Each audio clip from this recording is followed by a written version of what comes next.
औज़ुबिल्लाहिमिनश्शैतानिर्रजीम बिस्मिल्लाहिर्रहमानिर्रहीम। अस्सलामु अलैकुम वरहमतुल्लाहि वबरकातुहू। फॉर टीवी यूट्यूब चैनल में आपको खुश आमदीद। नाजरीन, उम्मीद करता हूँ कि आप सब अल्लाह के फजल करम से बिल्कुल खैरियत से होंगे।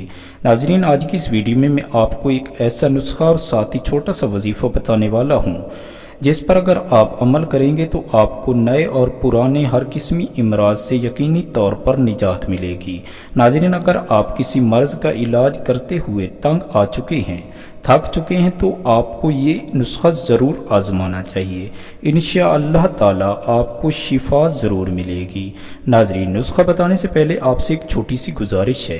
अगर आप मेरे चैनल पर पहली बार तशरीफ़ फरमा है तो जल्दी से चैनल को सब्सक्राइब कर लीजिए और साथ ही घंटी के निशान को भी दबा दीजिए ताकि मेरी हर नई वीडियो का नोटिफिकेशन आप दोस्तों तक बर वक्त पहुँचता रहे। शुक्रिया। तो नाजरीन, चलते हैं और आपको आज का ये नुस्खा बताते हैं। नाजरीन, आपने 4 चीज़ें हम वज़न ले लेनी हैं: सना मक्की, कलौंजी, ज़ीरा सफ़ेद और छोटी इलायची।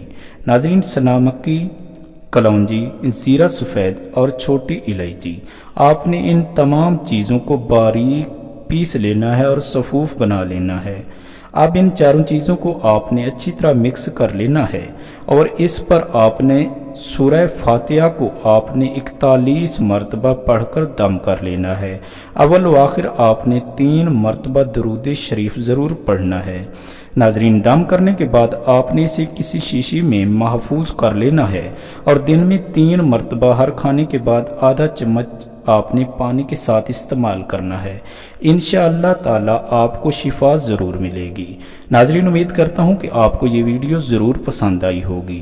वीडियो को लाइक और शेयर ज़रूर कर दीजिएगा ताकि दूसरे भी इससे मुस्तफ़ीद हो सकें। दुआ में याद रखिएगा।